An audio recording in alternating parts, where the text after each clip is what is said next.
Hey. We are live. Hi there. Let me just open this on YouTube.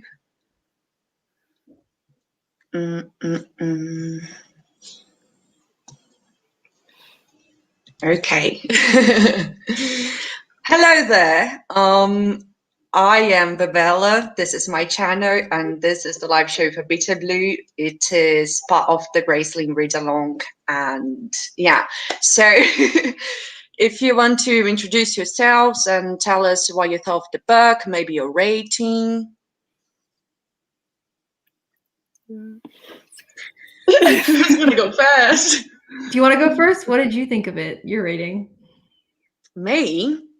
Well, this is my favorite out of the three of them, so I love it. It was my third time reading it, I think, and I gave it 5 out of 5 stars because I'm a simple bitch. Yeah. Do you want to go, Jen? Okay. So shy, just waiting for everyone to be like, all right. I'm Jen, from Books Pens Jen, pronouns she, her, and I gave this 4 out of 5. And I think I like this one out of the 3 as well the most. So even though they all have a 4 out of 5 rating for me, but for some reason this one's just like slightly, just a little bit more. So me. I feel the same way. Hi guys, my name is Nidhi from the channel Nidhi Ready Reads. I don't have a rating on them on Goodreads yet because I like to look at it after the series is over in retrospect. But if I had to do rankings, I think this one would be the highest, and then it would go the first one and then the second one, which is I didn't expect that because me and Babella are I don't know, because I didn't expect that, but I really liked it. My name's Lily. My pronouns are she, her. My channel is Lily Eleanor Reads. And yeah, I haven't rated this yet because I just never rate things when I've immediately finished them. I finished it last night and I always want to sit with it. And I knew especially I feel like we always get a lot out of our discussions. I feel like we always have good discussions about the themes and stuff. So I was I'm going to wait till we've done the live show and then I'm going to rate it. But it is pretty positive. I think it's sitting around a 4.5, potential 5 stars maybe. It's definitely my favorite out of the series thus far because there's another one to go. Wow. Yeah, definitely my favorite. And I'd have the same ranking as Nidhi, I think. 3rd one, 1st one, 2nd one. Yeah, that's my ranking too. I'm just shocked that we have the same rankings. I don't. I like 3 too. Hi, Rachel. I'm weird. But that's okay. So, shall we begin? Yeah. What do you want to talk about first? Are we going to dive just straight into spoilers, or are we going to try and talk about it generally, or should we? I think we should do just a tiny portion spoiler free and then go into spoilers because I don't think there's a way to really talk a lot about this one without spoilers. Yeah. So what did you think of the themes? What did you think of the characters, especially the characters that are coming back? I think her writing has certainly improved compared to what I thought of the first one. I know we have to look at the date and everything of when the books came out, but this one I thought was pretty high up there on YA especially. So her growth is different because I don't think it's right in your face. You can see how she changes, her writing and everything, but you can tell. I don't know. Maybe it's because we're doing these live shows. I'm thinking about it differently, but yeah. Yeah, I feel the first book I really enjoyed, but I think it is fairly simple in its scope, and it's also quite a fast-paced YA fantasy book, whereas this one is so complex and there's so many strands of plot that she was juggling, but I think she did it really well. So I feel you can definitely see her growth. And yeah, this one's just it's an interesting book because it's quite there's no big action at the end or anything. Do you know what I mean? It's a very internal political book, but I was still satisfied by the ending. Yeah. Yeah, same. I thought she did really well tying all of the characters together and bringing them back. They didn't just feel like they were dropped in there just for funsies, they had real roles and everything that was going on. And I really enjoyed the pacing of this, even though, Lily, like you said, that it's more political and just, people can connecting and interacting with one another. I thought she did it really well. So, yeah. Okay, so it's so difficult to talk about this because like this one is very close to my heart. So it's very difficult for me to think about specific things to talk about because I just want to talk about so much, you know. So yeah, I really love Bitterblue as a character. I think she's the one that resonates the most with me, and I love her, and I really love how dedicated to justice she is, really. And you know, I really like the whole theme of justice and responsibility, but balancing that with kindness, you know, and the whole thing about finding the balance between healing and knowing things, and you know, all the responsibilities of being queen, and how she kind of grows into the role a bit more as the story goes on. Hi there. Yeah, I felt that this book is like interesting because this is like, I feel like the book that comes after so many YA series endings. Like this is them trying to heal from trauma. Like this is them trying to heal from that conclusion, which obviously a lot of series you get that like big dramatic ending and then it's like, okay, that everyone's happy now, that's it, done, bye. Whereas this book is interrogating like, actually no, like that is not what would happen.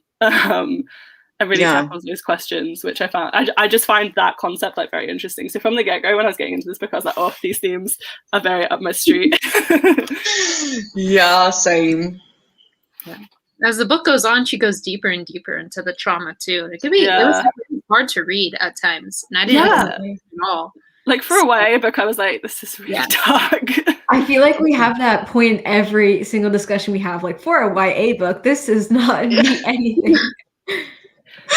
Yeah, for sure. And I really like the whole thing about, wow, there's an airplane. I really like how KRISTIN explores, you know, the balance between, because you can't really move into the future without knowing about your past. You know, I'm Brazilian and my country was in a military dictatorship. I think a bit over 30 years ago. So I'm only like 10 years younger than my democracy, you know? And so this is something that hits really close to home to me because my country went through that, you know, through this very traumatic history. And we had people who wanted to bury the history to move forward. But you can't really move forward if you don't acknowledge the past and if you don't learn from the past, you know. And knowing is important to heal, but at the same time, you have to strike a balance, you know. You can't know everything possibly because it's going to mess with your head, you know.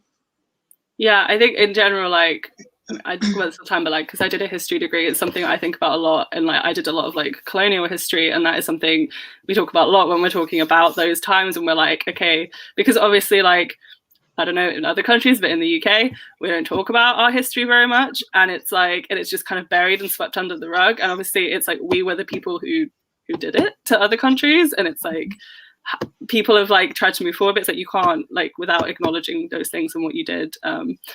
And that's something that's starting to be talked about over here, but like America's like even worse. Could be so much better.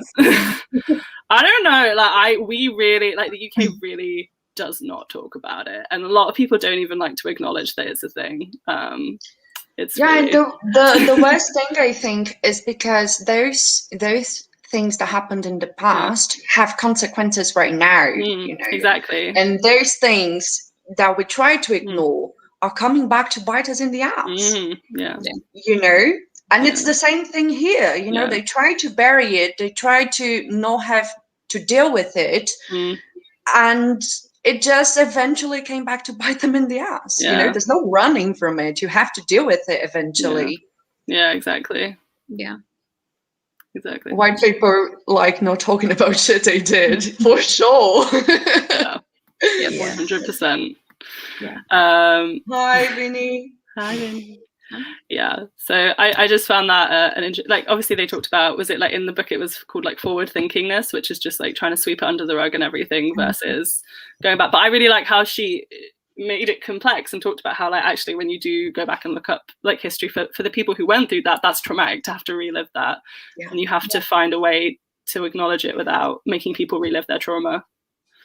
And I think the way Bitterblue went about it was very good and very she handled it very well, I think, eventually. You know, but I appreciate that they showed her making mistakes along the way as well. Like, she stumbled a lot along the way. Because she is like young. I think so many people might be like annoyed with that, or like, you know, so many people find especially female protagonists like annoying if they like make mistakes or like do the slightest thing, but like I did not feel that way. So I think like she had such good intention and she was really trying, and she was like reading up on the subject as much as she could, and like you could tell how frustrated she was when she got things wrong, and she didn't ever like stew in it. Well, she did a little bit, but like that's a human thing, you know. But she would stew for a bit and then like be like, right, I need to take action, like I need to do something. So yeah, it was just like a very she was written in a very human way, which I really appreciated. I really liked how flawed she was, and I really liked how we got to see her stumbling along the way, you know, because there isn't really a book of instructions on how to do this properly, you know. She kind of has to figure it out as she goes along. So but she's dealing with her own trauma at the same time, as well as trying to figure out others and how to address theirs. And I think that was just, she's very queenly, like her like dialogue is so queenly, and even like I appreciated that a lot, even when she was just going through some stuff. So a lot of stuff. She's going through her own trauma, and she's going through her own grief, and you know, all of that. And I really like how this book really goes deep into how long lasting the effects of trauma are, you know. Just because your abuser is dead doesn't mean that your trauma goes away, you know. It still lingers, and you still have to address it and deal with it properly and try to heal, you know. I really, really liked how it was explored. I really appreciated that it showed like the longevity of like the effects of trauma, because that's, I think some people think like once it's been a couple years they're like, oh, you'll be fine, and it's like no. I think at one point I think it was the character Helda said it was like, it's not us, it's like Lex still was doing all this stuff, even though he's gone. It's still it's still him doing this. So it's still him. Both Helda and Bitterblue said at some point that Lex is still killing people. Even though he's already dead, he's still killing people, and he's still destroying their lives, you know, and killing not necessarily as in actually killing, but killing in the sense that they are simply existing right now, you know. How do you guys feel about Bitterblue as a protagonist compared to the previous ones? She is my favorite, but I don't think it's necessarily something about her being better than the others. I think they're all different, and they all have different strengths and different flaws and all that. But she is my favorite one personally. I don't know if I could pick a favorite right now, but I still felt like, I feel like KRISTIN Kershaw does a good job in each book of making distinct characters. Like they all have their different strengths about each other. Like Katsa is obviously like very just like strong and physically and everything, and she's got a lot of like grit. And then like Fire was, I feel like, very emotionally intelligent. And then I feel like Bitterblue is very smart, and again she's also quite emotionally intelligent, I felt like. But also she's very what's the word I'm trying to think, she wants to get things done is what I mean. Do you know what I mean? Like she's very queenly, like Jen was saying. I think Katsa might be my favorite protagonist. I don't know. Like, I just wasn't expecting to love her as much as, like, I really did and appreciated her story. And then I think it would be better. Actually, I don't know yet. I don't want to say that. Yeah, I feel like I need to sit with it a bit more, because I like all of them for different reasons. Yeah, exactly. You like all of them for different reasons. Yeah. And it's kind of rare, especially when you like the main character so much for different reasons in a series. I definitely really liked Bitterblue. I like how like self-aware she was, and like yeah, she's very self-reflective. Yes. Like, yeah.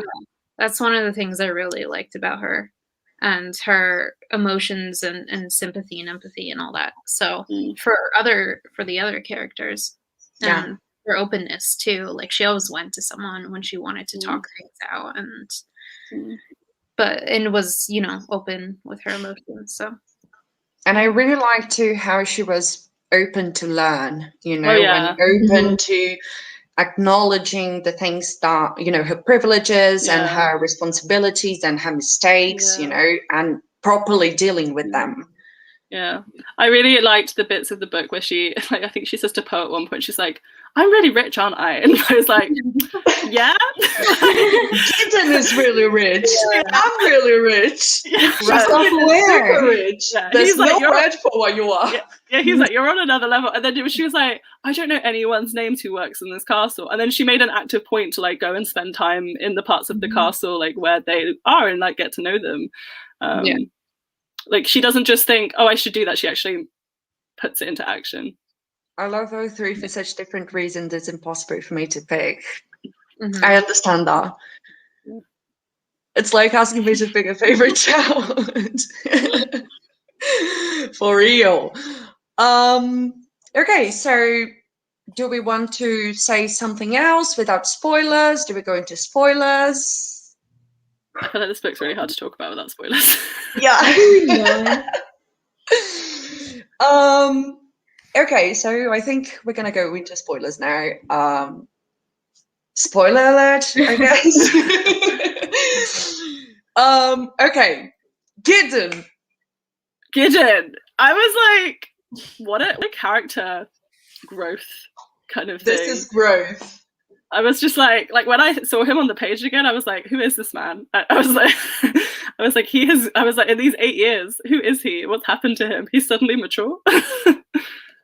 Bless him. Yeah. I adore Gideon, like on another level. Yeah. I really love how developed he became in this book. And I really love the fact that he and Poe are friends. Yeah, I really like that. Like too, the best friends. I really liked that. Gideon was redeemed. He was. At first, I was a bit like, I don't know how I feel about this, but as the book went on, I was like, okay, he's done the work. He's fine now. Yeah, and I really love the fact. Sorry, you can go. Yeah, go ahead. I really like the fact that he tells Bitterblue that he and Katja don't get along because of what he did, and he owns up to it, and he says, I said some terrible shit to her, and I definitely understand why she doesn't forgive me, but I mean, I'm gonna still work with her, and I still admire her anyway, you know, I don't need her to like me. Which I really like, because I think a lot of people assume that once you apologize for something, that the person is kind of obligated to forgive you and to be on good terms with you, and that's not the case at all. You know, Katja, okay, she's holding on a grudge, but she's entitled to feel that, you know, what he said to her was very unacceptable. But I really appreciate the fact that he grew from it, you know, when he actually put in the work. And I mean, his friends are Poe now. Come on. Yeah. I really liked their friendship, Poe and Gideon's friendship. I thought that was really sweet. And I appreciated how much Poe is in this book, because I like it. Although bless him, he goes through it. Yeah. I feel so bad for him. He's really going through it in this book. And I really like his whole character arc too, because I don't know, I just like the idea that he's tired of lying and that he wants to tell people the truth. And I really like how he and Katja kind of have these discussions, because she's afraid of what's going to happen to him if he tells the truth and all that. So yeah. And I really love Poe and Katja's relationship with Bitterblue too. I think it's adorable. He calls her Beetle. Yeah. So cute. I know he's older than her, but I wouldn't mind them eventually being a thing. This is about Gideon and Bitterblue, which that's my OTP. Yeah, I was going to say, is this the OTP you were talking about? I saw you talking about it. I was like, yes, it is. I mean, at times I was like, is she making them a thing? I was like, I wouldn't be mad about it, but also that age gap. And we were talking about age gaps in the last live show, and I'm like, I know she's an adult, but like, there's still like 10 years. Yeah. Is it 10 years? No, he's 9 years older than her. Oh, 9 years. Okay. Something about these age gaps. KRISTIN Cashore really loves an age gap. For real. But what I like about this is that it's more so, it feels more so like a possibility for the future, you know, not something that will happen right now when she's fucking 18 years old. Yeah. Well, something I appreciated about the book was that, like, she had romantic kind of interests, but like it didn't end with her having a set romantic relationship at 18. It was like, that's so rare. She'll do that in the future. Like, do you know what I mean? She had enough shit on her plate, like, to deal with.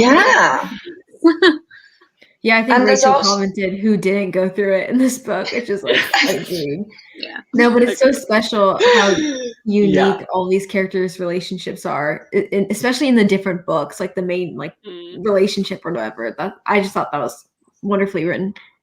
Yeah, I like the open ending of it because we don't know. But now really we might find out. Yeah, I really like the fact that they break up in the end and that they understand that the two of them are just too different and that it wouldn't work. You know, when none of them has to actively give up a part of themselves, you know, in order to be in this romantic relationship. I thought that was super well done. And I really like that they kind of ended things on a good note and still being friends and all that. I think that's so important to see, like, just in like young relationships, like if you have different goals and aims in life and stuff, like it's okay to. I was like reading the low ratings for this book on Goodreads just to like see like why people would even like bother, and like many of it was on the relationship, and to me that's not even the weakest part of this book. So like I didn't really understand that. I mean, I'm not trying to judge too much, but like, I wouldn't really read these books for the relationships anyway. I enjoy them, but like that's not why I read them. It's not why I enjoyed this one so much. No. The relationships in this. I think if you go into it expecting like a certain relationship or like expecting to get your like I don't know, like romance, like maybe because Graceling, like in Graceling, Poe and Katza are quite heavy in that book. Maybe that's why people thought the rest of the books would be like that. But yeah. And again, yes to this. I think one of my favorite parts of this book is the many relationships between, you know, the many characters. And I just really like following a cast of characters many years after I met them. I think it's quite interesting to see what changed and what hasn't. I love the fact that Poe and Katza's relationship is still this unlabored thing that they have going on, and they have their own agreement and they work in this specific way, and they haven't changed their mind about getting married or having kids. I really appreciate that, because I find that oftentimes when there's a character who doesn't want to get married or doesn't want to have children, it's more about making them eventually change their mind. And I remember being very scared the first time I went into Bitterblue, because I thought they were going to make Poe and Katza be married and have children and all of that, and I was like, please God, no. Please. So but I appreciated that it showed them having conflicts, like that were realistic conflicts, like between their two characters, and that they like weren't perfect all the time, and they had arguments and they had issues, but that they, you know, eventually would work through them.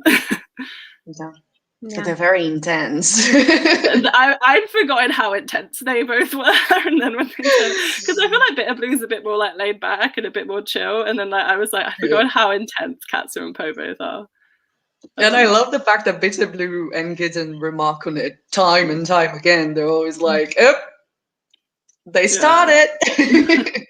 So cute. But I loved Katsa and Bitterblue's relationship. I thought that was really sweet. Like Katsa was one of the people that Bitterblue turned to for comfort. Like that was one of the first people she thought of, which I guess makes sense because like Katsa basically like saved her from her dad and was there for her during that time. Yeah. Which, Okay, so what do we talk about now? I was really curious going into this how she was going to tie in fire with this. And I was like, how is she? And throughout the book, I was like, when is she going to bring it in? I was like, is she going to bring the Dells in? And then we saw her. And I didn't necessarily know if we were actually going to see fire again. I thought like she'd bring up the Dells maybe. Yeah. I like how they made like we learned that they speak a whole different language. Yeah, with like different characters and different like like I found really interesting. And the work that went into making it as well. It's a whole thing. Sweet. Yeah, and I really like the fact that KRISTIN Cashore actually put in the work to make another language. You know, she talks about, I think, in her acknowledgements that, you know, she actually worked closely with a linguist. And, you know, he actually came up with the Delian alphabet and made the language as a whole kind of make sense and all that, which I really appreciate after reading the Grisha trilogy, because Leigh Bardugo didn't give a fuck about Ravka. She just didn't care. Yeah. It's been a long time since I read those, but yeah. I really like them. They were fun. They were fun, but even I remember reading them being like, this sounds like kind of knockoff like Slavic language Russian. And I've been studying Russian for a long time, so it just pissed me off, you know, because if you're gonna use an actual language, then just use it properly, you know. Anyway. I love the librarian so much. Yes, he was definitely one of when he was introduced, and it was like his name's Deeth, like death, but it's pronounced Deeth. I was like, that's the most extra name, but I kind of love it. And his little cat. Lovejoy. Yeah, I love it so much for animals. It's great. I love all the different Graces too in this book. Like, there's so many interesting ones. Yeah, I really like Saph's. Yeah, like Saph's Grace was so cool. Like when they figured out like being able to give people dreams, I was like, that's such a nice Grace. And when Fire said that she has been waiting for someone like Saph her whole life because she doesn't have good dreams. Yeah, I was like, poor baby. Now, here's the thing. Deeth giving Bitterblue a book named Monarchy's Tyranny is the biggest power move the world has ever seen. And when he did that, I was like, okay. I mean, he's not wrong. And I was like, I'm out. And I love how she just took it like, okay. I guess. And I really like too how she eventually comes to the conclusion that monarchy is indeed tyranny, you know, and that Lag was the proof of that, and that she would have to kind of reinvent the idea of what a queen is and what a queen does, you know, in order to repair her father's mistakes. I thought that was very interesting. And she talked about that. I think it was interesting because she clearly had a struggle there, and that she, you know, didn't believe that the monarchy should be like as powerful as it is, but also like the people at that time, what they needed was someone to like lead them through. And so she had to try and figure out how to balance that, which I thought was an interesting like discussion. Like things aren't, you know, you can have an idea like this is what I believe, but it's like what do people need at the time at the same time. Yeah, exactly. And I really felt for her when she started realizing that her friends were very intent on bringing down kings. And she was like, what the fuck are you gonna do to me? Yeah. And they're all like, you're different. You're fine. No, you're fine. Also, all them gays. So many gays. Oh, I know. When was this book published? I feel like this book was published a little bit after the others, right? This was 2012. 2012. Oh, yeah. that's still pretty early for that. This series just keeps surprising me. Like, Yeah. And I'm like, if this is what she was doing in 2012, what's Winterkeep going to be like? Like, do you know what I mean? I'm not ready. I've seen a few people who read it already, and they've said really good things about it. So I recently, here, let me get it right now. I just got an arc for it from Penguin Teen, so I was like, I got approved for it on NetGalley, which I was quite excited about. So I was just like, it's neat, because I didn't want to buy them because I want to get the nice new sets. I've been trying to find ways to like get them for free. So that my library had Fire and Bitterblue, but I was like, they're not gonna have Winterkeep. But then I got approved on NetGalley, so it's okay. Yeah. Oh no, did you get an actual physical arc? Oh my god! Look at it. That's so beautiful. pretty. I usually don't read arcs, but here I am. That's so cool. Did you request it, or did they just send it to you? I cannot wait to see what Winterkeep hopes saying. So like Penguin Teen has like a program. I don't know, for some booktubers. So like they just like send me stuff if I like ask for it, and I usually don't ask for arcs because I never read them. Yeah. But I was like, I'm reading this one. Yeah. No, that's a good idea. Yeah. That's kind of what I did. I don't normally ask for like especially physical arcs, but at work I could request the new Becky Chambers book. And I was like, I like that series. I was like, oh right, you work at like a bookstore, right? Yeah. So we can. My twin works at our local library, and she gets all those perks and whatever. So. Yeah. Like, so I'm currently furloughed, so I can't do that. Although, like, I think being a bookseller sometimes helps me on NetGalley and stuff. I don't really know if it does. I have it in my bio. I have it in my bio, so I don't know. But like, you know, when I'm at work and I'm not furloughed, I can request things. That's so nice, though. It's pretty. It's a nice perk. I try not to do it that much because like I don't usually read them. I'm still jealous, so. It is nice.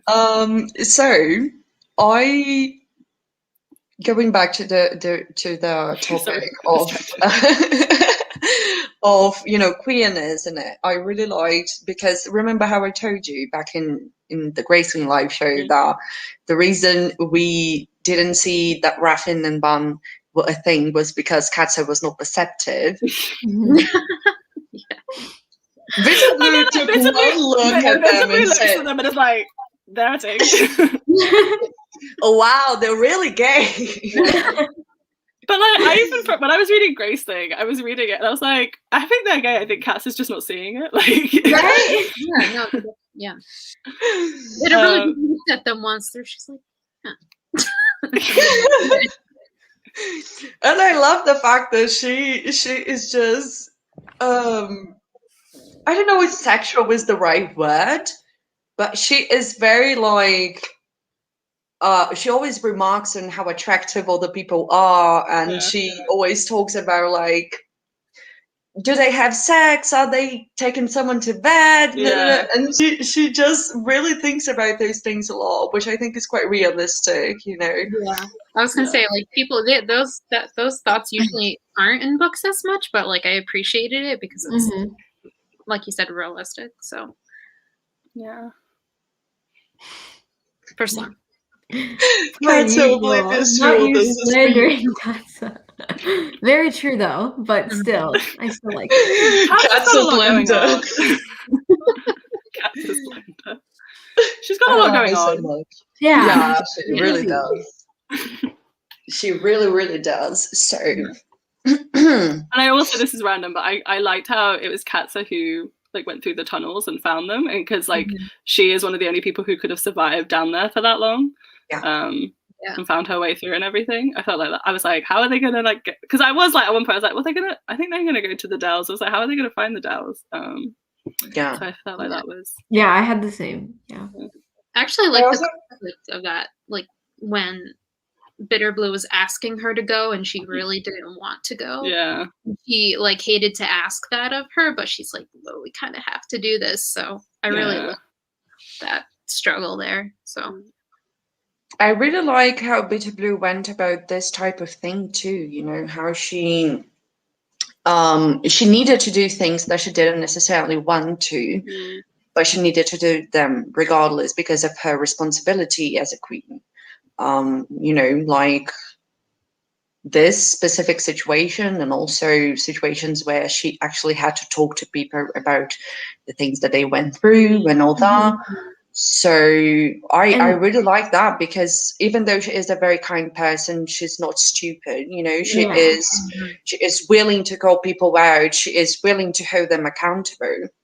Yeah, and as we're talking about like themes in these books, as you were stating in the beginning, the themes of like justice and responsibility really shown through, not only with her like profession or like the setting that was in it, but also just her as a person. Yeah. I feel like she's very empathetic, like very sensitive to like what other people are. For sure. Yeah. Sorry. No, sorry. Just all those reveals, like that's a lot. Oh yeah. I feel like this book kept throwing me for a loop. Like I literally didn't know who to trust. I was like, are her advisors okay? Are they not okay? I literally like couldn't. I don't like tend to think too much. Like when I'm reading, I'll just like let plot twists kind of happen, and I'll be like, okay. And I literally was sitting there like, is Theo good or is he not? I can't figure it out. Like, so I like really empathize with her when she was confused, because I was like, same. Yeah. And I think the worst thing too is that you understand where these people came from, you know, you understand their point of view and why they were doing what they were doing, even though it was wrong. You know, you really get to understand why Theo, for example, would want to just bury all of that and to just get rid of all of that, you know, especially because of how personal it was to him, you know, when to, you know, all the advisors and all that. So that reveal was hard to read. You feel terrible for them, but it's also like you're killing people. And just all the little things that they had to do, like, you know, like in the beginning when Bitterblue was like, something seems off, like people aren't learning to read, and you're like, okay, how's this going to be relevant to later on? And then it is, because it's like, well, if you don't teach people to read, then they're not going to find out the history and what people did, and which again hits too close to home for a Brazilian. It's kind of like a revolving circle. I don't even know the metaphor. I'm trying to say no, I know what you mean though. It does. Everything comes together. I was at one point, I think like 200 pages then, I was like, there's so many strands to this plot, and I was like, how is this all coming together? Like I felt like Bitterblue's list of things that didn't seem right was like getting so long, and I was like, how are these all going to connect and like come together? But they did. So by the end of the book, and she mentioned the list at the end of the book. I was like, I forgot about that list. There's so much.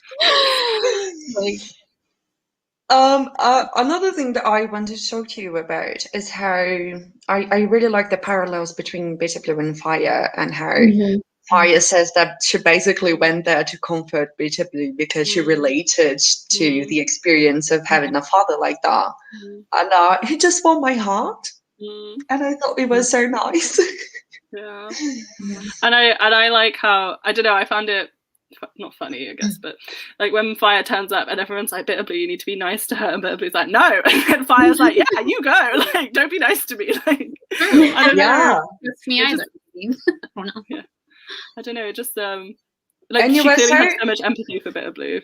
And like the whole thing too is that, you know, she was the daughter of a person who could get into your mind and make you do things. So obviously meeting someone with a similar power to that was going to be very traumatic, you know, when it was going to take a while for her to get accustomed to it, I guess. And go ahead. I think too, the fact that she had so many people in her entire kingdom suffered from that same trauma, you know, and she said to Poe and Katza, like, maybe you don't remember what's going on around here, but, you know, I can't just welcome someone to my kingdom when we are still healing from what my father has done to us, you know, and someone who has a similar power to that. I'm not going to do that until I understand her power and until I, you know if I can trust her or not. And I, again, very queenly, and I really liked it. Also for Katza to be able to trust Fire and growth. I was thinking the same thing today. Like, I remember Katza being so against mind readers, like in Graceling. And this reminds me of the bit where Bo and Gideon kind of make up, you know, and that they are in the kitchen, and Gideon says, "Let this guy smell you so that he can tell you what to eat." And Bo is like, "He makes me nervous. I feel like he knows a bit too much." And everyone's like, "Are you fucking serious right now?" Yeah. Tell you what you want to eat. That's it. Yeah. Like by sniffing you, and it's like, you know, automatically what people think about you all the time. So like. What did you think of the new characters? I loved Teddy. He was so cute. I love Teddy too. Yes, can we talk about Teddy? Teddy was the purest soul. I love him so much. I just wanted to give him the biggest hug. I love when... You go. Sorry. This is the silly part. It's just when he was complaining about having to ride on a horse. I was just... Thank you. We needed this. We needed Teddy. Thank you. He's so precious. He was vital for the whole story. Yeah. I think he was my favorite out of the bunch of new ones we got. Yeah, I wish we'd gotten to know the sisters a little bit more. Like I liked seeing them, but I wish we'd gotten to know Teddy and Saf's sisters a little bit more because they seemed cool.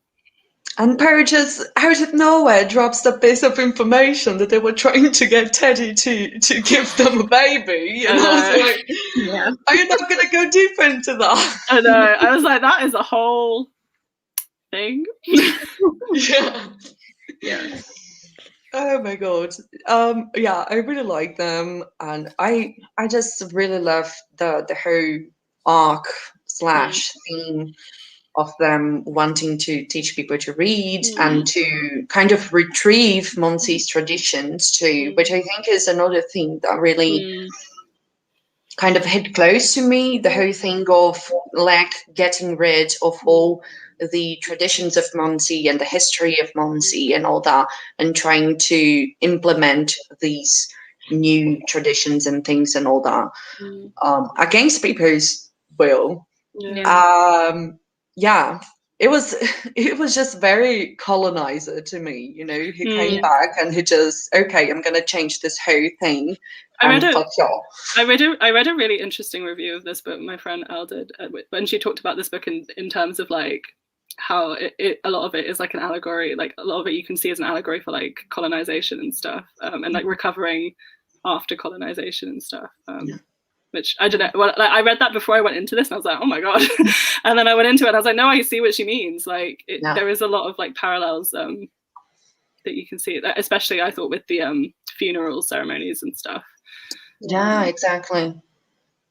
Yeah, and how, and the whole thing about the burnings versus the burying and the light festival, I thought was very nice too. It just really reminded me of Brazilian Carnival. It just I don't know, I just really liked it, and I liked how much thought and work went into thinking about this culture and, you know, this kingdom and all of that.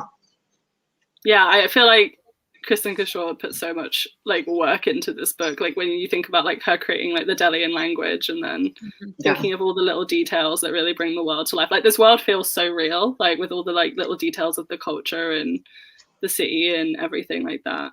I was thinking about how rare that is, especially in YA fantasy books. Like I guess I can compare it to Six of Crows, but like that kind of was very fleeting. But now that I think about this book, it's prominent. Yeah. It feels like a real place, I feel like, when you read it, because she gets so in depth with it, especially in this one. It feels more real in Bitterblue, I think, than in the others, but it just builds upon the other two books. I feel like in this one, when it's like the third book, so I guess she's already set up a lot of the world, and then also like this book is so long and so character driven. I feel like she can really like linger on the details and like build up that. She took 4 years to write it. I was gonna say, like, what was the gap between Fire and this? Like 3-4 years or something? The thing is, she took 3 years to write the first draft. Right. Of this. And her editor was like, okay, but what do you think of starting from scratch? And she was like, are you fucking serious? Yeah. But, you know, she started the whole thing from scratch, and from then on, it only took a year. Right. But the original draft, the first draft, was completely different, and it was 800 pages long. Mm-hmm. And so she rewrote it. And Yeah. the thing that I find, you know, the wildest about all this is that she writes by hand. Oh, does she? Yeah. Really? Oh my god. It has it like at the end of, I think, this book. I didn't read Yes, I normally yeah. do read the acknowledgements, but I didn't read the acknowledgements of this book. Yeah. Do I even have them at the end of this? No, I do. No, It was the like, pictures are in an extra at the end. Wait, I is this think. her only series? Oh no, this is her only is. series. She's written a couple of other. Has she written Jane Unlimited? I know. Has she yeah. written Yeah. anything else? Oh, Right. She has another standalone book, but this is her only series. So yeah, she took 4 years to write it, and 3 of those were dedicated to the first draft alone. Right. And she wrote by hand. The thing is, she says that she writes by hand, and then she kind of transfers it to a Word document through a voice recognition software. Right. Yeah. I don't know That's if so that's how you call it. Yeah. Yeah. No, I know what you mean. wow. Because it says that typing a lot kind of gives her too much pain, so she does it like this. Oh, fair enough. I just looked because I was Yeah. curious to see about Winterkeep. I was like, how long is Winterkeep like compared to the other books? And it's around the same length as Bitterblue. So Thank God. I'm glad it is. I'm yeah, really excited. it's just I'm I think like it's just stalking her Goodreads right now. I really want to read Jane Unlimited now. Like Yeah, I me heard too. it's not that good. I don't know. I really well. Yeah, I I don't know. heard awful things about it, but I'm I just really- very curious. It sounds sounds- right up my alley. Very different. Like, very different than this. Yeah. Well, I think it's speculative fiction, isn't it? Like, yeah, it's like I think so. Lives. I feel like I saw a decent review of it, but I don't know. It was a long time ago. yeah. Another thing is that I said in another one of the live shows that I thought she was raised Catholic, and she really was raised Catholic, which makes a lot of sense. Makes so much sense. And she actually has a post on her blog where she talks about how much her experience growing up Catholic influenced, you know, the world of Graceling and, you know, the main conflicts of Graceling, especially the characters of Lek and Consrel, which is linked down below in case anyone wants to check it out. And it's an amazing post. And again, really resonated with me. I was Oh also god, raised yeah. Catholic. Now I'm thinking, wow, okay. No, Yeah. I was like, yeah, no, I can see that, and now I'm thinking about like you said, Lek and Cantrell and like being raised Catholic. Okay. It's an amazing post. It's really Yeah. good. Yeah, it's really interesting. So, do we want to talk about anything else? I wanted to see what you guys thought of Theo, especially towards the end of the book. I'm like, I don't know, just Oh, what? Sorry, sorry, Theo. Theo. Yeah, Theo. I like felt like I had so many conflicting emotions about him throughout. I think Mhm. she does a really good job of making him like you really like sympathize with him and like his position, because like ultimately like it wasn't his fault like what happened. Like he was forced to. He wasn't in his own state of mind when he did what he did. But also like he still did bad things and like coerced other people into doing bad things at the same time. Yeah. I felt the same way. Like, not that I'm like forgiving him or anything, but Yeah. towards my characters, if you understand where they're coming from, it's easier to understand why they made the decisions they Yeah. made. That's what I was Exactly. trying to say. Like I didn't forgive him, but like yeah, it was hard. Like I wasn't sure if she was gonna do it. Like when he was on the bridge, I was like, is she gonna go there? But she did. But I feel like that was almost important to show like the very, like, I mean, we obviously know lots of people have been dying, but to see like the very real consequences of like this on characters we've come to know. Yeah. I couldn't forgive him either. I felt so conflicted, and him and the other people as well. And I thought that was one of the most difficult things to read in the book. So Yeah.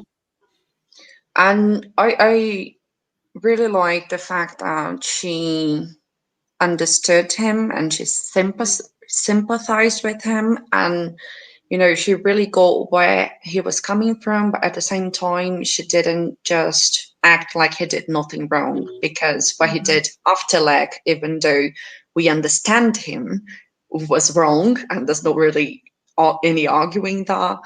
But I like that we see why he did it, you know, both in terms of, you know, doing it to protect Bitterblue from the truth and to, you know, move the country forward and all that, but also in terms of him personally, you know, and how he wanted to run away from the awful things like made him do.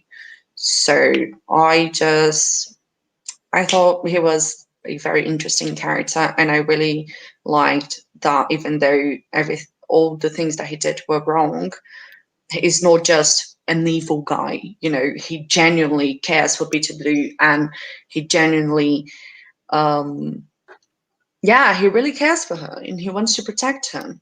Yeah, he's definitely one of the most like complex characters. Like, I just felt so conflicted about him the whole time, because it's like, yeah, like there were points where I was like, oh, he's very sweet and like really nice to her, but then like he'd done all these terrible things. And I like that we showed different ways of, I guess, because like obviously Theolim, I got them confused. It's Runnymede and Rude, right?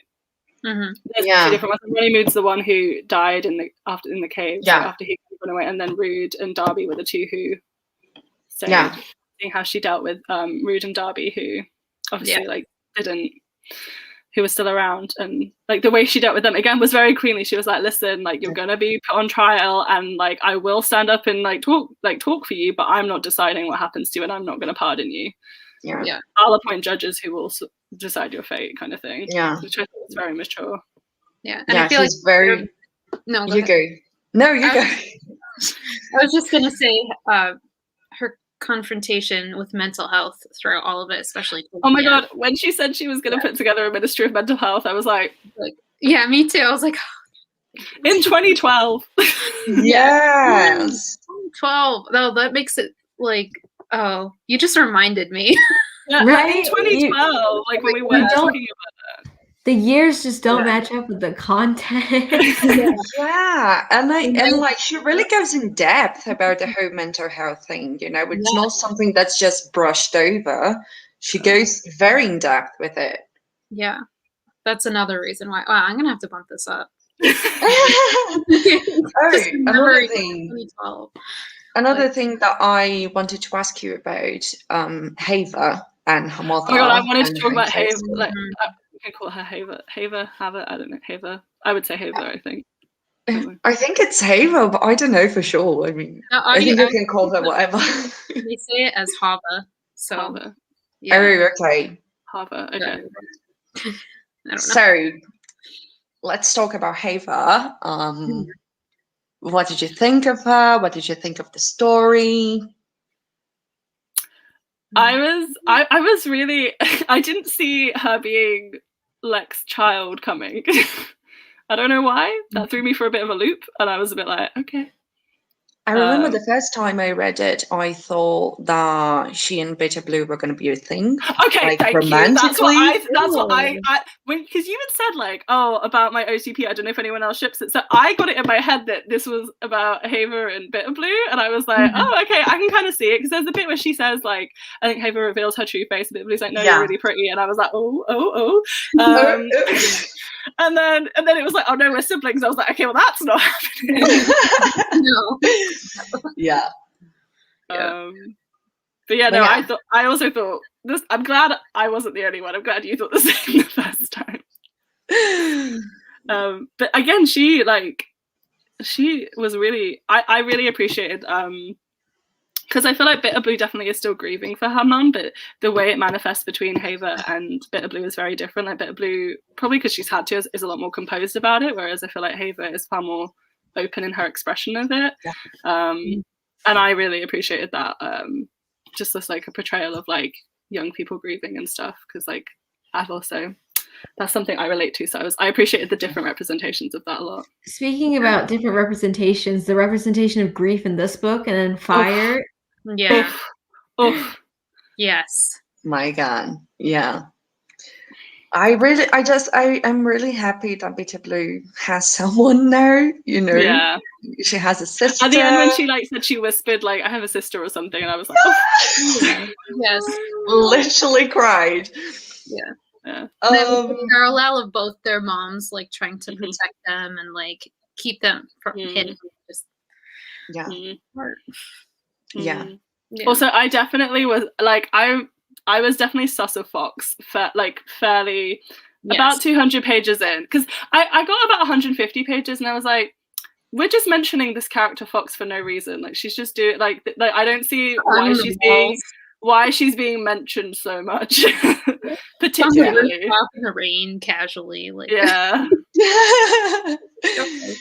and Haver's grace too was so interesting. And she's like, your perception changes, I don't change. Yeah. And I really like how both in regards to Haver and in regards to Fire, Bitterblue was kind of, you know, taken aback, and she was like, I don't know if I should trust you. I don't have the best experiences dealing with people who can mess with my perceptions. So it was very interesting to see how that trauma impacted how she went about her relationship with both Fire and Haver. And I really like that eventually she was like, okay, so not everyone who has a power like this has to be a piece of shit. You know, my father was a piece of shit, not because of his power. Yeah, it's continuing that discussion from Fire, isn't it? About like power and how you have it, and like if you have power, there are ways for you to have it and not like exploit and abuse people. But that like people who have power and abuse it like choose to do that. It's not like an inherent if you have power. Which is I really appreciate that she continued that in this one. That discussion in this one. I didn't care about Taff and Bitterblue, to be quite honest with you. No, I wasn't that fussed. Like when they didn't get together, I was like, all right, that's fine. Like I understand why the relationship happened, and I understand, you know, the entire process, and I understand that she had a crush on him. She wasn't necessarily like. I loved that she never told him that she loved him, because, like, no, you don't. But I didn't really care about them, and I really liked the way that it ended, because you know, I remember the first time I read it, I was like, there's no way these two will ever work out together. You know, they are just too different. They want completely different things from life.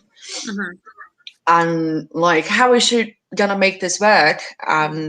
You know, I really like what she chose to do, I guess. But it also made sense to me why she liked him, because he obviously was probably the first person who'd ever looked at her not as like a queen, but like as just like a regular person. And I think I get like why she was like endeared to him in that way, and like, and she liked that kind of different life for her at night when she went out to the story rooms. Also, I just liked the whole concept of the story rooms as well. Like, I just really liked that concept, and like people standing up and. I don't know. It's not the same because it doesn't happen here, but it reminded me of like pubs. I just imagine like a pub and people drinking and someone just getting up and telling a story, and I was like, I love it. And I also really love how in the end she creates a ministry of stories and truth. And I really like that final scene where she remembers, you know, Thiel and her mother, and after she has that memory, she decides to write it down because it was part of her and her story. That was just the nail in the coffin for me. I have to say, all the cipher stuff, I'm not big-brained enough for it. Like, I just kind of like let it wash over me, and I was like, okay, sure, Bitterblue's really smart. She's way like super smart for it, but I couldn't do it. I admired it, but I was like, I'm not gonna try to figure this out. No. I also really like the fact that she is really into math and, arithmetics and all that, like, I really appreciate a female character who's into, things that are not traditionally female. Oh, can I just talk about Madeline? What a legend. What a legend. What an absolute legend. I loved her. Yeah. She was doing so much, just like across the entire book. She was just iconic. And, I love the fact that even though she was a spy, she decided to help them and to give them the dictionary. Yeah. It was like, you just that have to figure reveal it where out. it was like, oh no, Madeline put the dictionary. I was like, oh my god. Yeah, I was like, she's no one's an going to absolute address legend. that. I was like, is no one going to talk about the book? When she learned a whole language, she was blending in. I was like, okay. She's so cool. Yeah. So. But yeah, I think at its core, this book is about, healing and about accountability and about how you can't bury your past and you can't, hide your history. Because it doesn't go away and it has consequences to present time and all that. And yeah, I just think it's an amazing thing to put in a YA book, really, because if you don't know your history, then history is going to repeat itself. So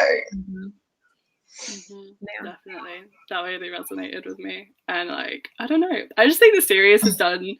It's very unique. Like, I haven't read a lot of other series that do similar things like this, especially in YA. I feel like a couple of adult books I've read have touched on these themes and stuff, but especially YA fantasy, because that's like usually they have a different goal or intention in mind. But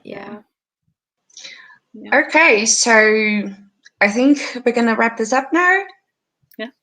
I'm gonna think of a million things when this is over that I wanted to say, but I can't think of anything right now. I always do that. Yeah, same. We can do it in the group chat. Definitely. So did your ratings change? Did this discussion made you reconsider your thoughts on the book?